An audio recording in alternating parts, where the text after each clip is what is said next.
So let's go over what hypnosis is not. Firstly, it isn't a process where you are feeling like you are doing silly things. Okay, I will go over later why people have done silly things in the past. If you've seen a TV show or a stage show, has anyone here been to a stage show? Yeah, we've got Amy has, Roz has. Do you remember who they were? I saw Peter Powers. Roz, was yours Peter Powers? Yeah, cool. He's very big on stage.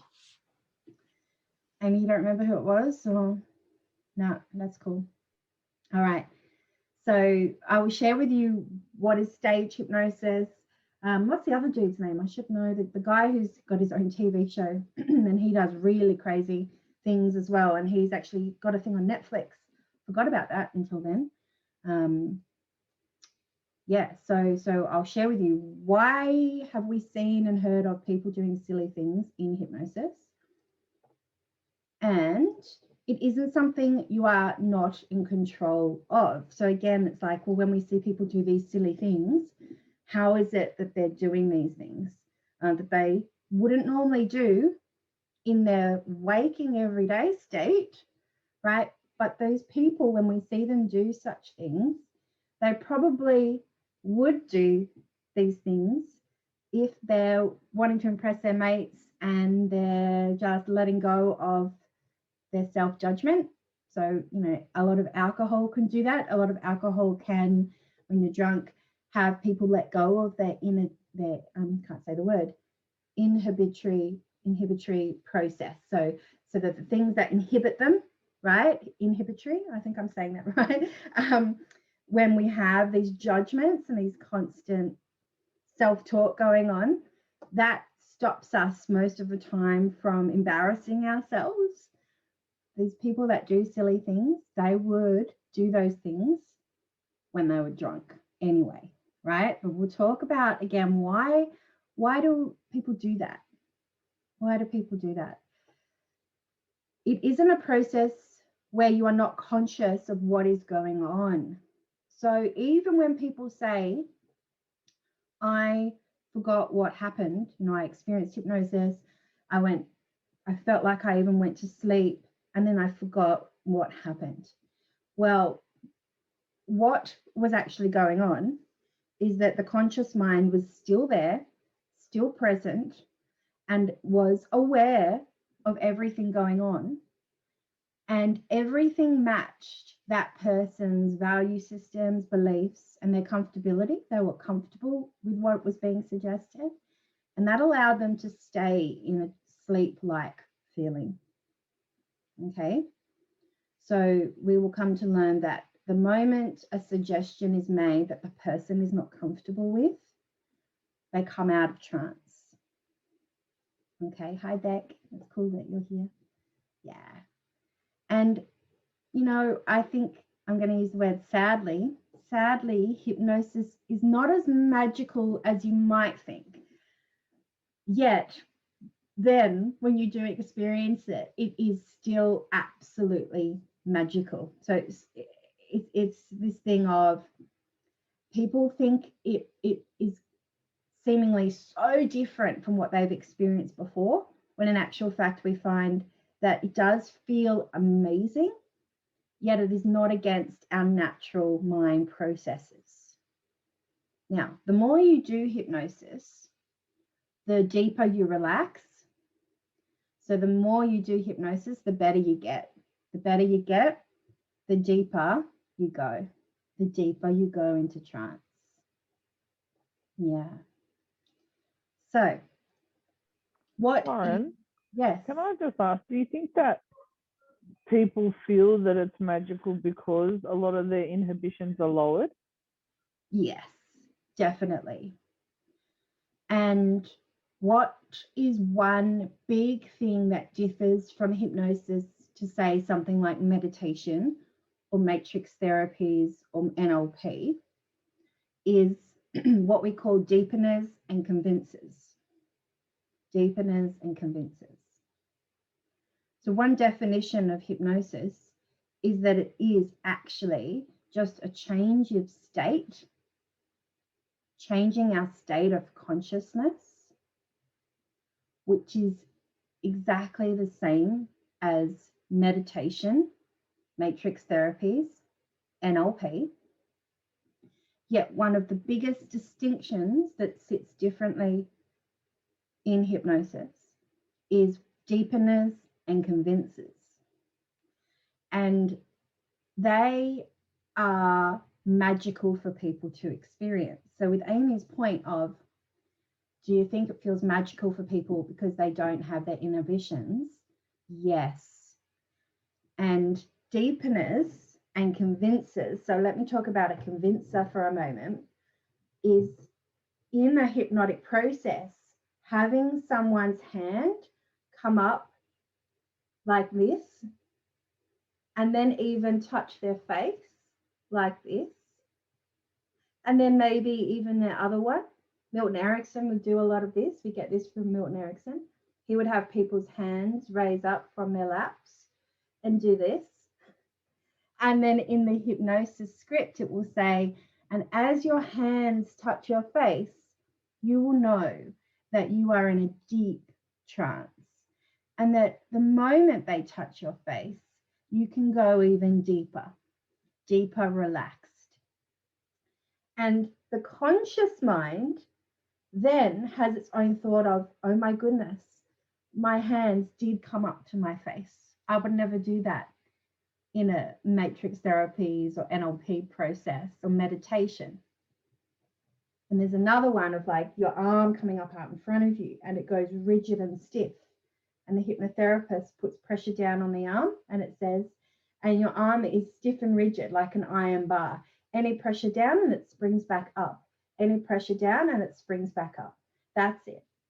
And the more you notice that your arm is stiff and rigid like an iron bar, the deeper relaxed you go, knowing that you are always in control. Something like that, right? And so there are these odd things that are, again, what's called deepeners and convincers. And they are for the very purpose of convincing the client that they are doing something unconsciously. And that is also magical to the person because it's like, wow, I'm doing this thing that's a bit strange. How is that happening?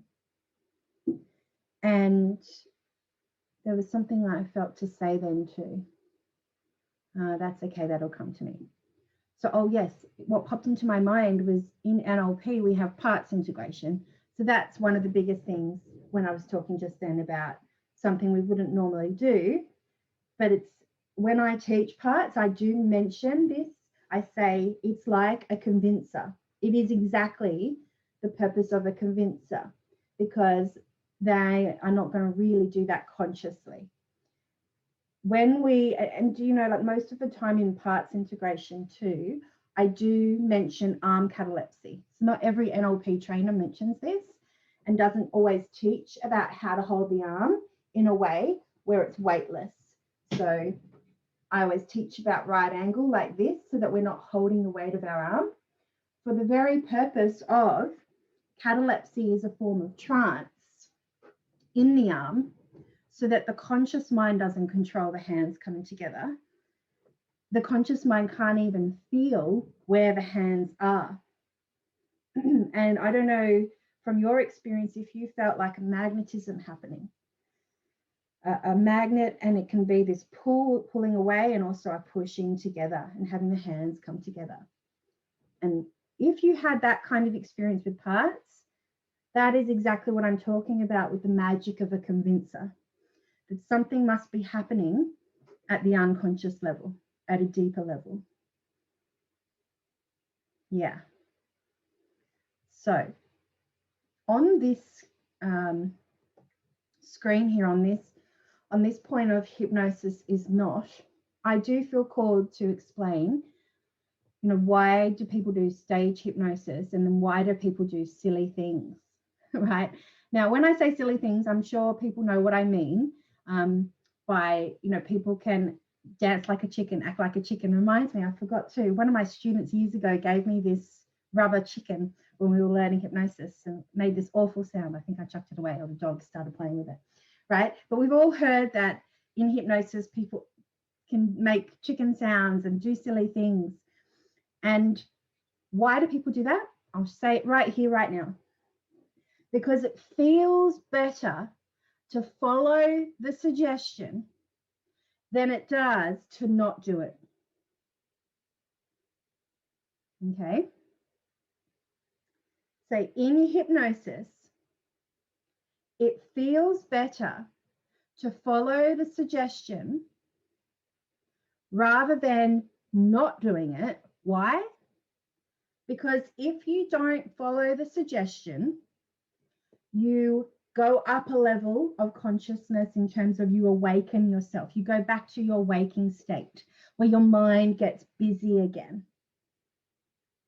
Because if one doesn't want to do the suggestion, the conscious mind gets involved and goes, oh no, I'm going to look silly. Oh no, yeah, no, what's that person going to think of me? Da, da, da, da, da, right? When you're in trance, again, that's what I mean by you're letting go of inhibitions. Conscious mind doesn't have that. It just feels so good to follow the suggestion because it continues the relaxation and it is aligned with what is best for the person. So here is the assumption in all of that. It feels better to follow the suggestion so long as it does meet your heart's and soul's criteria. If your heart doesn't want to do the suggestion, your conscious mind will get involved and your unconscious mind will already know, no, that's not right for me. And you come out of a little bit of trance. I'm not saying you wake up completely, but it does mean that judgment starts up, which is good in this instance. But can you start to appreciate that it means the relaxation doesn't continue? So can you see what I mean by it feels better to follow the suggestion so long as it fits with your heart and soul's beliefs, values, emotions, right? So let me give you this story. Went to this stage show, and at that time when I went to the stage show, I knew hypnosis. I had been taught all of this stuff, so I knew exactly what was happening, which was really cool. And the first thing that happens is the hypnotist will go up on stage and they'll say, right, who wants to participate? Who wants to be in this? Who wants to participate, right? And be hypnotized. Who wants to be hypnotized? And you will get so many people come up on the stage. So let's say 50 people go up on the stage. And the hypnotist has to have assistance in this regard of having this many people. There are people trained to help the hypnotist. And what happens is the hypnotist will do suggestibility tests. And I will teach you suggestibility tests. And you can do suggestibility tests with your clients. It's naturally in your scripts and things like this. Now, a suggestibility test is exactly that. It tests how suggestible one is in terms of how willing are they to follow the suggestions being made. Because that, again, is all hypnosis is. All hypnosis is self-hypnosis. So this is where it's the magic can be taken away in that no other human being can actually have control of another and just go, poof, yep, I'm making you do something absolutely bizarre all of a sudden, right? That's actually just not what happens, not possible. So these 50 people go up on stage thinking that something is going to happen to them. And they are asked such things like this. They are asked, whilst they're standing on the stage, if you can put your hands together, and let's do this now, and clasp your hands together like this. And then raise your index fingers like so. And then imagine that there is a magnet on each side of your finger that's magnetizing your fingers to come together. And that magnet just gets stronger and stronger. And so it means that your fingers are just pushing together stronger and stronger.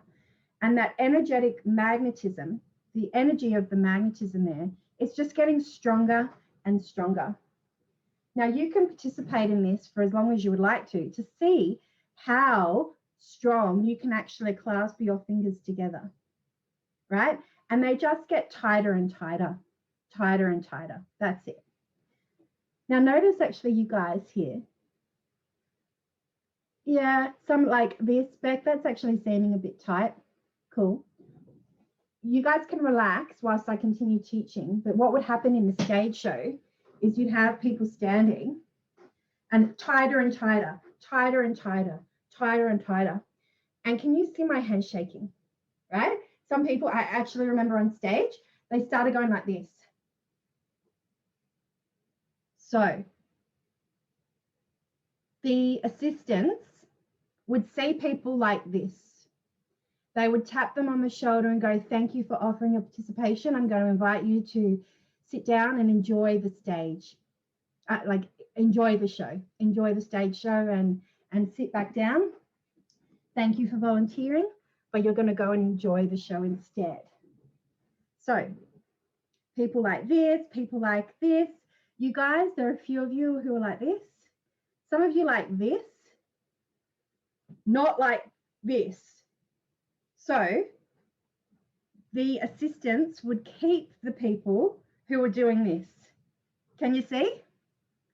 They are following the suggestions. They are just more suggestible in this context. Now, there were actually even some people who wouldn't even put their fingers up.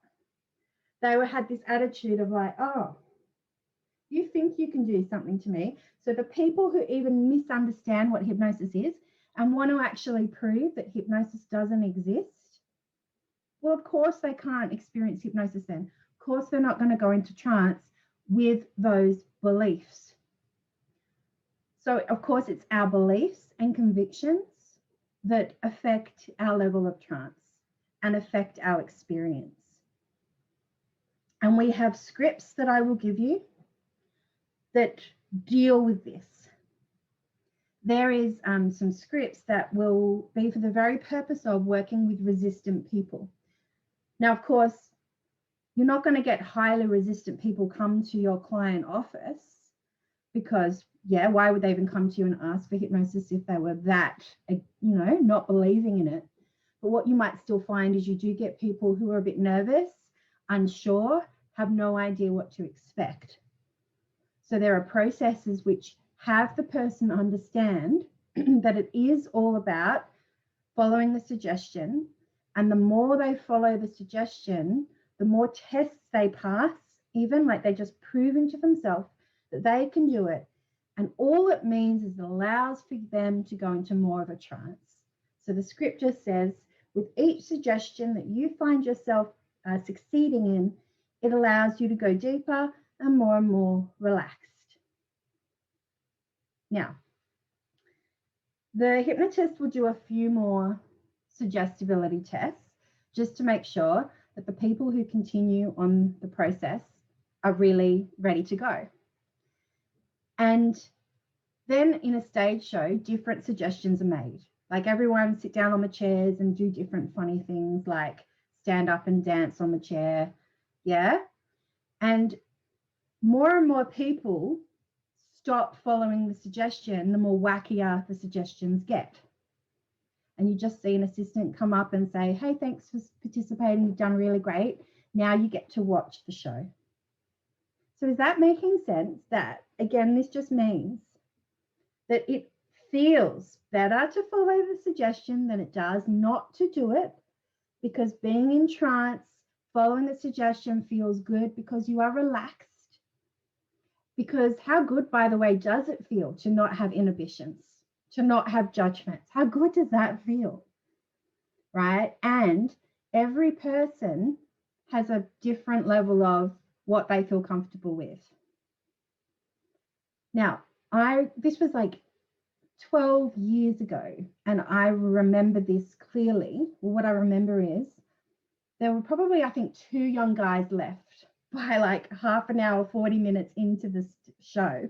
2 younger guys left.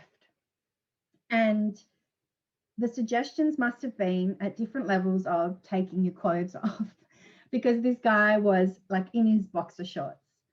And one of the suggestions, the next suggestion, was to get in the bath with each other. So there was this bathtub and they were both in their boxer shorts, and Peter Powers said, now you're both going to get in the bath. And one of them, so I can't, right, all I remember is this, and he was just there, and a lot of the time they have their eyes closed, but of course you can absolutely still do hypnosis with your eyes open, right? Of course they're doing it with their eyes open as well. But at this point in time, he had his eyes closed and he went like this. That was his limit. He did not feel comfortable. His heart, his soul, his beliefs, his stuff, he did not feel comfortable with that suggestion. So he just simply went like this.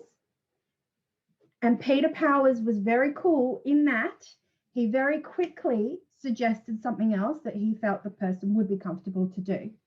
And because he did that, the person stayed deeply in trance. But could you imagine if there was not another suggestion following up? That person would have to then just come back into his waking normal state with his full consciousness there, judging again what he's just been doing. So I share that story with you in that I hope it gave you an understanding of it's all tests and people will do what they're comfortable with. This guy was quite comfortable to be in his boxer shorts in front of hundreds of people, but not get into the bath. And that was totally cool. And he just did that, and really, really cool. Peter Powers, I will say too, he's actually really, really big on using hypnosis for transformational therapy. So on the night, I remember he had CDs of quitting smoking, probably had losing weight. He might have had things like stop anxiety and all of that. So I just share that with you in that a stage hypnotist who is doing this for entertainment purposes also has the absolute purpose to help people make change. And we can probably think and understand that by doing a stage show like that, it shows people the power, and it shows people that, like the fact I can remember so long ago what happened, it shows people that there is always choice for a person and they don't have to do what they're not comfortable with. Yeah, so very, very cool. And I think too, sharing that makes us understand, well, how is it that people do silly things? And it's this clear message I'm telling you, and I'm going to keep repeating myself. It feels much better to follow a suggestion than it does not to do it, for as long as it fits you comfortably, your beliefs and so forth. So what is hypnosis then? It is a relaxation process using your imagination. It allows for your critical thinking mind to get out of the way so you can access your inner resources. Yeah, I think we've all had the experience in matrix therapies. We're going to the place between this world and the next, entering into love, light, healing, wisdom, and understanding is a trance. And we're also imagining like a past self that is using our imagination. We're going to come to learn that imagination, well, I've just actually got it here, using your imagination. The moment we use imagination, it is the language of the unconscious mind. So we're in trance, and we then access our inner wisdom and our inner resources. It's a process where you're always in control, and it is a gentle way to receive positive messages. Yeah, while also always being aware of what is being said. It's just that sometimes people go into like their sleep state. So just like some of us, when we are asleep, remember our dreams, and some of us don't. It can just be like